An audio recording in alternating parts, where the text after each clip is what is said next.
আলহামদুলিল্লাহ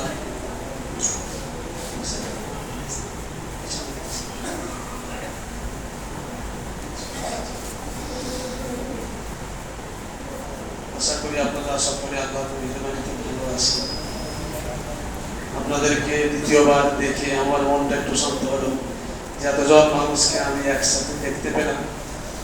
আপনাদেরও ভালো লাগলো যে আমাদের প্রাক্তন ইমাম দীর্ঘ 6 বছর যে ব্যক্তিটা ছিল সেও আমাদের কাছে দাঁড়িয়ে দু একটা কথা।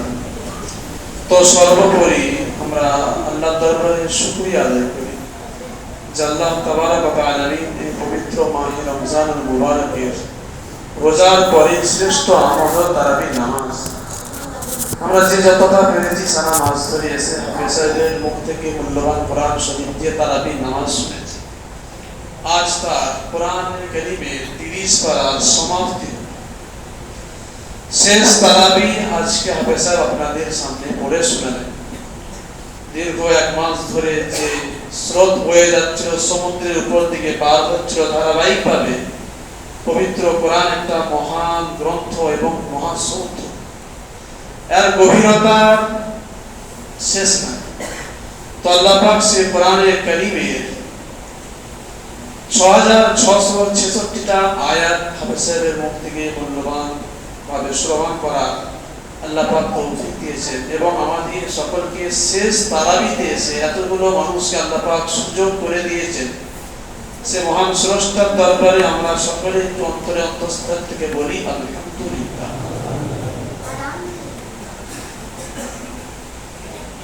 কথা দীর্ঘায়িত করব না, 2-4টি কথা আপনাদের সামনে খুব সংক্ষেপে বলব, কারণ শেষ তারাবি আজকে অনেকে নতুন এসেছেন, কাজের সময় কষ্ট করে আপনারা তারাবি পড়েছেন। হাফেজ সাহেব দু একটা কথা বলি, ইনশাআল্লাহ হাফেজ সাহেবের মুখে দোয়া হবে। উনি সারা মাসটা তারাবি পড়েছেন, উনারই দোয়াতে আমরা সকলে আমিন বলবো, হাত তুলবো। আমি তার আগে দু একটা কথা বলে দিই, কেন আমার সব পুরনো মুসল্লি। তো সেই হিসাবে আমরা এসেছি আল্লাহর পবিত্র ঘরের মধ্যে। এই দেশটা দোলবাগান, এত বড় একটা বসতি, এই যে একটা ফুল বাগান, চাইলে আমরা এটাকে বাগানও বানাতে পারবো, চাইলে আমরা এটাকে একটা ফিতনার জায়গাও বানাতে পারবো। কোরআনে কারীম আল্লাহ পাক বললেন ওয়াতাসিমু বিহাবলিল্লাহি জামিআন ওয়া লা তাফাররাকু। আল্লাহ পাক সব সময় পছন্দ করে জড়িত। আল্লাহর এই রশিকে মজবুতির সঙ্গে সবাই যখন ধরবে, ইসলামের ঝান্ডা বুলন্দ করতে আরো সহজ হবে। আর যখনই তাফরিক আলাদা আলাদা হয়ে যাবে, তো ইসলামের প্রতিটা জিনিস দুর্বল হয়ে যাবে।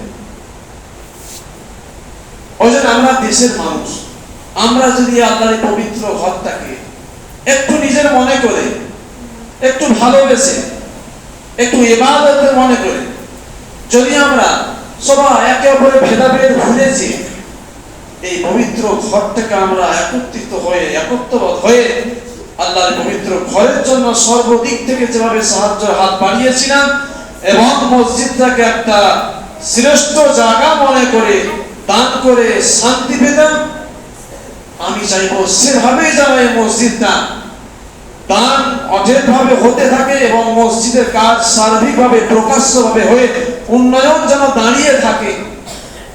আমি সেটা দীর্ঘ 2 বছর হয়ে গেল, আমিও মাঝে মাঝে মসজিদের দিকে তাকাই, দেখি মসজিদের যে কাজ ছিল বাবা, সে কাজেই থেমে রয়েছে। আমি যখন ছিলাম, দীর্ঘ প্রায় 2 বছর হয়ে গেছে, মসজিদের প্লাস্টারটা হাফ হয়ে গেছিল, দেখছি একটু সম্পূর্ণ হয়েছে। একজনই কাজ করছিল, তো অনেকদিন ধরে সে সম্পূর্ণ হয়েছে। আলহামদুলিল্লাহ, দোলবাগানের লোকের দিলের কলিজার কমি নাই, আল্লাহর অশেষ মেহেরবানি। যদি এরা চায় একটা কেন এরকম 5টা মসজিদ তৈরি করার মতো, 5টা ঈদগাহ তৈরি করার মতো শক্তি রাখে।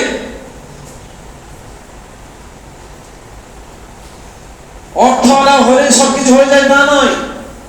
আল্লাহ আপনাদের যেটা দিয়েছেন আপনারা সবসময় কি খোলা হাতে দান করতে থাকেন। আমি তো দেখেছি, আমি জানি কমই এক জায়গাতে আমাদের মধ্যে একটু পৃথক পৃথক হয়ে যাওয়ার কারণে এই কাজের বরকত হয়েছে। আমি চাই আপনারা আবার যেভাবে ছিলেন, একসাথে কাজ করতেন, পরামর্শ করে কাজ করতেন, ভালোবাসার সঙ্গে কাজ করতেন, আবেগের সঙ্গে কাজ করতেন। সেই দিন, সেই নিয়ত, সেই প্রতিজ্ঞা আমাদের মধ্যে আবার আনতে হবে। আনবো ইনশাআল্লাহ। আমি চাই, এবার আমি বলি, অনেকের দ্বন্দ্ব বিভিন্ন রকমের আছে, সেইগুলো সমাধানের বাইরে রয়েছে। আল্লাহর দুনিয়া পুরো ফিরকাবাজি হয়ে সব ধ্বংস হয়ে যাচ্ছে। দেখছেন না মুসলমান কেমন কদিন বাঁচবেন?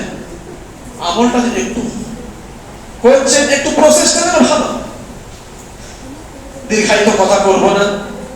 আজকে সম্মানিত যে ব্যবসায়ী দাদারা, ভাইয়েরা, বাবাজিরা যারা আইটেম করে এত মহান আর ইফতার থেকে নিয়ে এবং রাত্রিতে খাওয়া দাওয়ার ব্যবস্থা করেছেন, প্রতি বছরের নেই সে ব্যবসায়ীরাই করে থাকেন। যারা এই সহযোগিতার মধ্যে জড়িত আছে, যাদের মাধ্যমে আজকে এত সুন্দর আইটেম করেছেন, এবং ইতিপূর্বে যারা ইফতার করিয়েছিলেন, এবং যে যেদিক থেকে পেরেছেন সহযোগিতার হাত দেশের স্বার্থে এবং মসজিদের স্বার্থে বাড়িয়েছিলেন, কিংবা আমাদের এলাকা বলারাও বসে আছে, আপনাদের মাধ্যম দিয়ে থেকে বলাদেরকে বসানো হয়েছে।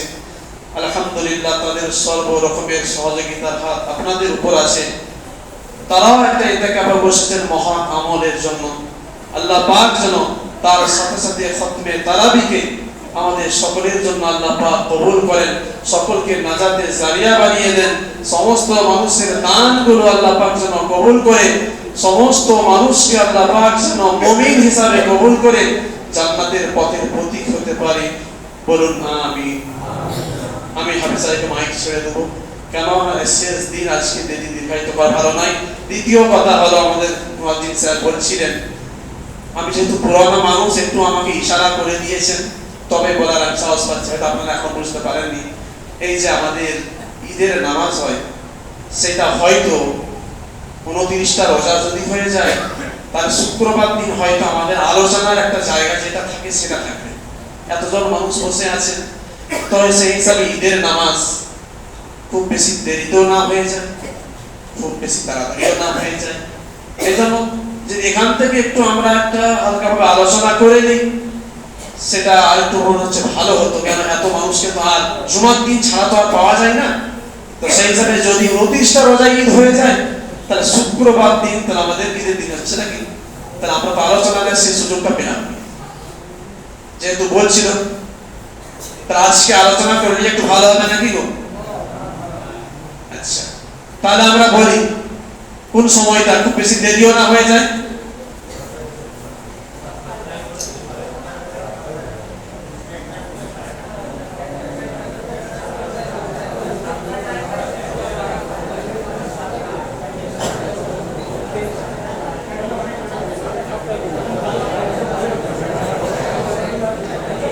আচ্ছা, আমরা এই করি,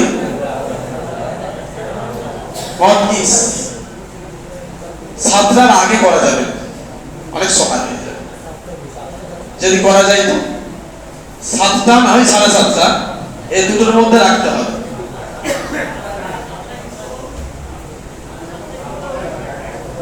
আচ্ছা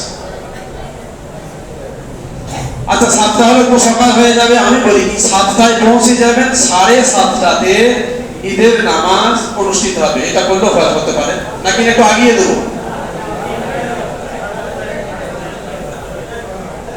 হ্যাঁ, 7টা হলো সকাল হয়ে যাবে, 7:30টা হলো মোটামুটি সবার একটা স্বাভাবিকভাবে কাজ হয়ে যাবে। দেখুন, আপনারা ঈদের নামাজ পড়বেন, আমি কিন্তু থাকবো না। আপনারা আবার না বলেন, দেখেছো মানুষটা এসে গন্ডগোলটা লাগিয়ে দিয়ে পালিয়ে গেল, আমাকে বলতে বললো বলে আমি সেটা আলোচনায় নিয়ে না, মনে কিছু করবেন না কেউ? হ্যাঁ, কারো কিছু বলার আছে? যদি বলা হয় যে 7:30টার সময় ঈদের নামাজ হলে পরে খুব তাড়াতাড়িও হবে না, দেরিও হবে।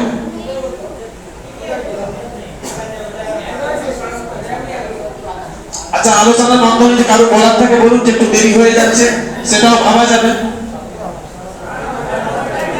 ওটাই আমরা সময় মেনে নিচ্ছি আলহামদুলিল্লাহ।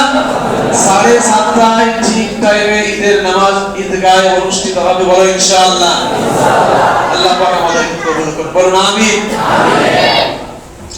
আচ্ছা, মাইক আমি ছেড়ে দিচ্ছি। হাফেজা যেহেতু তারাবি পড়িয়েছেন, আপনাদের সামনে এতদিন ছিলেন, উনি বাইরের মেহমান এসেছিলেন আপনাদের সামনে, হয়তো যেরকম আপনাদের কাছে থাকার দরকার ছিল মানুষ হিসেবে অনেক কিছু হয়ে যায়। আবার এরকমও হয় উনি বাইরের মেহমান, আমরা হয়তো ওনার ঠিক মতো করে উনি যেভাবে চেয়েছিলেন সেভাবে হয়তো আমরা তাকে রাখতে পারিনি, এটা আমাদের দুর্বলতা হয়ে থাকে। ইনশাআল্লাহ দু চারটে কথা বলে দিয়ে ইনশাআল্লাহ হাফেজ সাহেব দোয়া করবেন, আল্লাহ পাক মঞ্জুর করুন।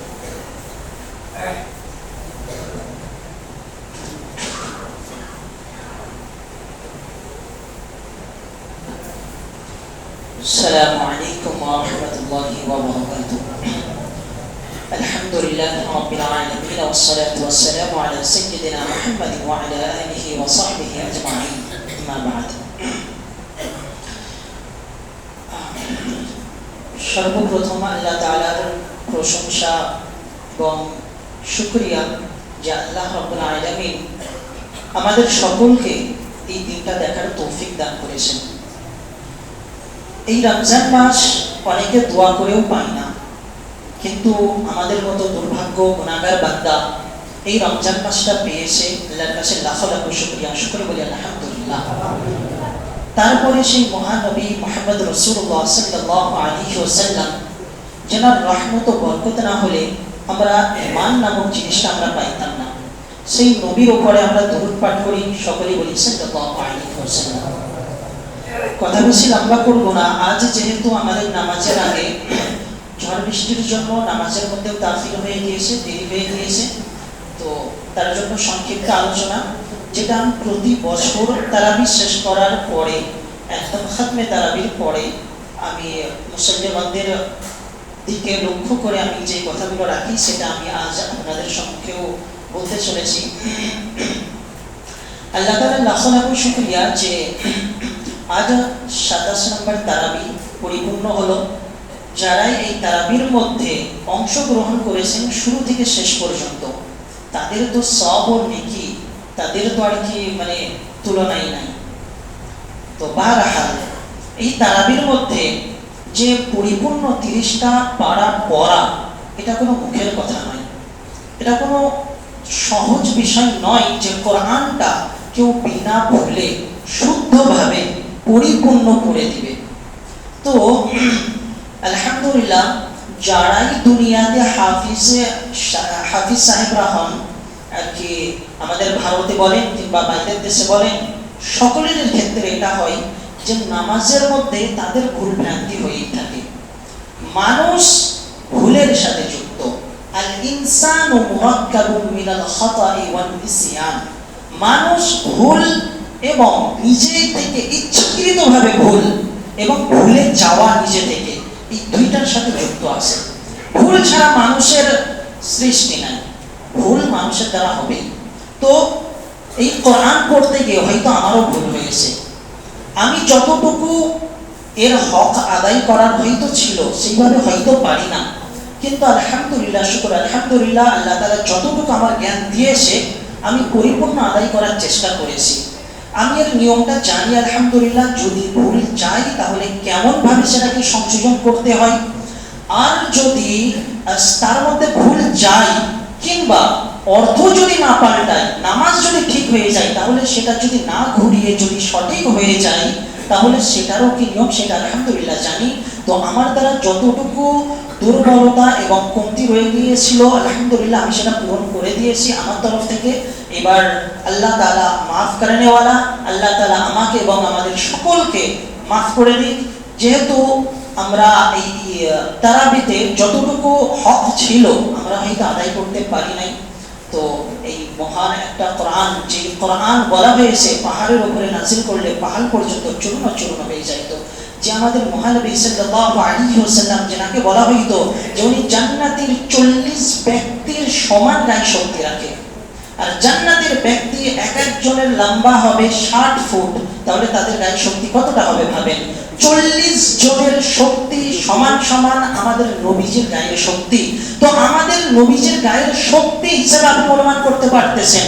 তারপরেও যখন আমাদের নবীজির উপরে এই কোরআন অবতীর্ণ করা হইতো তখন আমাদের নবীজি বলতেন যে আমার উপরে যেন এমন ভর দেওয়া হচ্ছে যেন মনে হচ্ছে যেন আমার উপরে পাহাড় চাপিয়ে দেওয়া হলো, ঘামে পুরো